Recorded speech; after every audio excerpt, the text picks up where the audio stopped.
What's up, Minimal Fam? I am back with another video here to tell you every single thing that I have purchased in 2024. We are in April, which is crazy to me. This year has gone so fast. I know everyone says that every year, it's such a cliche, but I swear it really is true that the older you get, time just zips by, and I've been so busy working full-time and creating content, so I feel like even though I'm really enjoying life right now, the days are zooming by. So all the more reason to slow down and be present when you can. But today I figured, since we are a quarter of the way into the year, and that's crazy to me, but we're a quarter of the way in, so let's do a little check-in on everything that I have bought. What won't be on this list is stuff like groceries and gas and personal hygiene care things, because everyone needs to buy that stuff. That's non-negotiable, that's essential. You can watch my other videos. I have a vegan grocery haul video, and then every single beauty product I use and every single household cleaning item I use, if you want to get an idea of the things that I do use. But I'm not going to talk about them today, because if I were to give you a list of everything I have bought in those categories, like groceries and gas, since January, that would take all day, and that would be just stupid and dumb and boring. So we're not going to conclude that on the list. What is on this list are essentially non-essential items that maybe I could have lived without, like that aren't food or whatever, but I decided to purchase as an ultra minimalist with intention and with my value system in mind. So let's get to it. I have three categories. I have gifts, fun stuff, and clothing. So starting with gifts, I'm not a big gift person. Gift giving is not my love language. I'm not wired for that. And also I'm a minimalist, so it does not feel right to me to just buy stuff for people for whatever reason. I never have an impulse to do that. And luckily, with the closest people in my life, like my sister and brother-in-law and my best friend, we have mutual understandings of we don't need to buy each other shit to tell each other that we love each other. I do cards, and if it's, say, someone close to me and I'm in the same city as them and it's their birthday or something, I like buying flowers. I'm old school. I think flowers are lovely. Not even expensive. Things like $80 rose bouquets, like a $5 bouquet from Trader Joe's will suffice. But I think flowers are a lovely gift because it comes from the earth and can go back to the earth. But in general, I'm not a gift person. However, I do have an adorable baby nephew, and he just had his first birthday. So I did want to contribute something to that, and for all his birthdays and Christmases or special events, like, you know, he'll eventually get older in school, little graduations and whatnot. I don't want to be completely withholding affection in that way, because not everyone else is a minimalist, and I do want him to know that I love him. And when he gets older, I will absolutely do things like experiences, like take him to an animal sanctuary, or take him to do like skiing or snowboarding or skateboarding lessons, or take him camping, stuff like that, absolutely. But right now he's a baby, he's too young for those things. And I had the idea because I was kind of struggling when I did give him his first Christmas, like a little gift, but he has no shortage of things in his life, and my sister and her husband are amazing providers, and it is important for babies to have like stimulus toys, learning things. Their brain's developing so much at that age, so everything they have is meant to help him grow and learn in healthy ways, and it's wonderful. And then on top of that, he has no shortage of people who love him in his life. So I was really racking my brain of, how do I contribute and show love for special occasions for him, but also stay in alignment with my own value system? And then on top of that, like, what could I possibly get him that he doesn't already have? Because his parents are such good providers, and he has so many people that love him. He has definitely more clothes than I do as a baby. His closet is probably 3 times the size as mine, but I also don't like pee and puke and poop on myself all day. So, you know, there's that. Babies need those things. But I got the idea. His grandparents on his dad's side had started a college fund from him, and I got sort of a light bulb of that for every special occasion, like predominantly birthdays and Christmases, but you know, other things that show up. In lieu of just buying endless baby crap and then child crap for him, I'm going to contribute to his college fund, because college is outrageously expensive in America, and it's only going to get worse. So I presented that to my sister and her husband, and they thought it was very special. And I think that's a great way to contribute something of value to his life so that he can chase whatever dreams he wants to. And it's not just putting more cluttered baby crap on the planet that doesn't need to be here. So his birthday was in January, so I got him that gift. And other than that, I have not bought any other gifts this year. So that is the gift category. Number 2, this was actually, I lost track. Fun stuff. Sorry, we're going off the cuff here. Category 2 is fun stuff. And actually there's 4 categories. I'm making this up as I go along. We've got a little essential things and then before we get to close. So category 2, fun stuff. There's only been 2. I went to a art exhibit. It's called Beyond Monet and Beyond Van Gogh. If anyone's in America, look it up. It was really, really cool. I went with my buddy Vinny. Hey Vin, if you're watching, he's an amazing painter, and we just went and geeked out on art. It was in this weird like warehouse thing, but they did all this crazy CGI animation that like brought the works of Monet and Van Gogh to life and just projected them on these like huge walls, and it was like an immersive experience, and it was really, really super cool. So I was happy to pay for that experience. And then the only other fun thing that I purchased was a ticket to Dune 2, and it was awesome. It was so good. I actually might go again before it leaves the theaters. I haven't had time to go, but I'm a huge Dune geek, and the movie was worth every penny. It was so great. I like to do matinee style. I'm like 2 p.m. matinee. That's my jam. It's, yes, less expensive, but I don't like too much stimulus at night. So I rocked out a matinee to Dune 2, and it was awesome. And that was really it for fun stuff. So just those 2 things. The rest of the things I do for fun are free, like spending time in nature and meditating and connecting with friends. So that was it for fun expenditures. Moving on, surprise category number 3 of essential things I needed to replace. This isn't very exciting, but for the sake of being thorough for this video, I will share them with you. I got, drum roll, I got some socks. I know it's so exciting. I got 2 pairs for work that I only wear with, I have a pair of like zombie apocalypse, like really just kind of fugly, rough and tumble boots, but I'm a bartender, so I need them. These are my special work socks that I wear. Yes, there's only 2 pair. I wear socks multiple days in a row. I don't care. My feet don't stink. It's just less laundry and less fuss. I did need new ones though, because they had worn through. So new work socks. And then I got some nice hiking socks as well. I needed to replace my winter socks. You might think because I have so few items and I'm wearing them more and more that they're wearing out all the time, but these were actually to replace a pair of my winter hiking socks that I purchased like fall of 2022. So I got quite a bit of wear out of those, and they weren't even like all holey and mangy. They were just kind of stretched out, which that doesn't, provide as much insulation. So got a new pair of winter socks. That's essential. We all need socks, right? So that wasn't too much of a wild expenditure. Like, we all need some socks. So I got my socks. I do recommend investing in not like the crappy kind you find at like Walmart or Target. I got these at REI. That's why they can last so long. It's a good thing to invest in because your feet obviously get a lot of wear.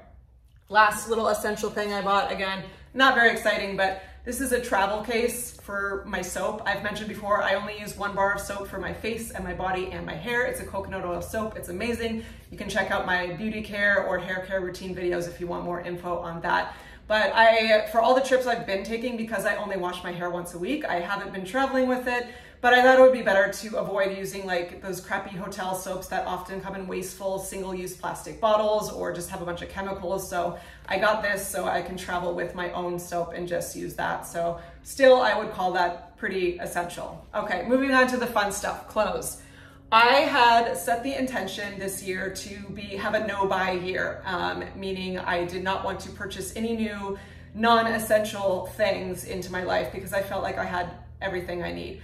With one caveat of, if something essential that I use every day or every week runs out or wears out or dies or whatever, then I would replace it. Well, that happened with a number of things, not too many things, but they were things that I had had for several years, and they sort of all kicked the bucket at once. So starting with my Blundstone boots, I've talked about them before. I live in my Blundstones. The pair I had for over 3 years, and I wore them every single day. I wore them in every single terrain. They withstand any weather, whether it's snow or mud or rain or sand, lakes and waterfalls and sleet and mud, you name it, they withhold it. They were awesome. What unfortunately killed them was I started wearing them to work my job as a bartender, and they were no match for the acids and juices and sours and booze and disgustingness that got splashed on them all day, so it killed them.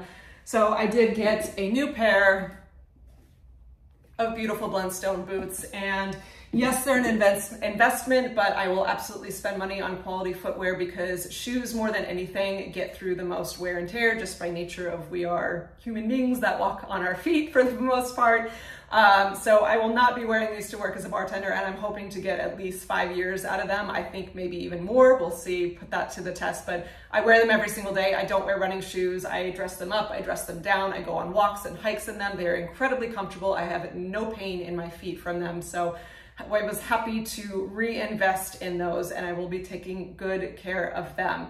So that again was, yes, it was a fashion item, but they are not a superfluous like, oh, those are cute, I just want those. It is my daily shoe and I need a shoe. So that was still within reason of the intention I set. I had to replace something very, very essential that is on my body every day. They are pretty much like my hooves at this point. So I was happy to make that replacement.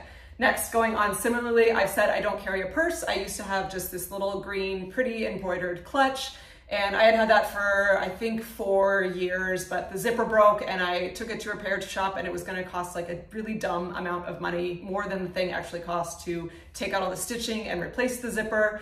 So I donated it, and I actually found this beauty at a thrift shop for $3. So it's in perfect condition. It looks like one of those things that someone just frivolously bought and then never used, and then they just tossed it. And so it's in great condition. It was $3, which was amazing. And I love that it's secondhand. I didn't go out and buy something new. I try to buy secondhand if I can. So there's just less things going into the cycle out there. And I do love that it's shiny and pretty. This is my wallet. I think they look cool together. Yeah, this is not really a proper wallet. It's like a coin purse. I got it some like Tibetan gift shop. I've mentioned I only ever carry my debit card and my driver's license on me at all times, so that's all I really need as a wallet, but I think they're super pretty together. Moving on, next, I bought a jacket. I really didn't want to buy a new jacket. I had a cute little leopard short jacket. I have one long coat, one short coat, and one raincoat. That's it for outerwear. The zipper on my short coat, like 3 days after the clutch zipper broke, that one's broke. I don't know why. It was like Pisces season, things were dying. But again, it was gonna be stupid expensive to fix it, so I donated it, and I found this at a thrift shop as well. We'll do a little modeling for you. It was in great condition. It's super warm. I like how it looks. You can style it up or down, and again, I'm always happy to find something at the thrift store. So that was another swap out as well. Next, last but not least, I'm wearing it. Got some shorts, and I've got this rad top. I had mentioned before, I really in my wardrobe try to follow a one in, one out rule. I don't love rules in all areas of my life, but this one has been, it just feels right to me. I don't have to begrudgingly let something go when I pull something in. It's relieving and it feels right. I don't want to keep accumulating a larger and larger wardrobe. I have archetype pieces.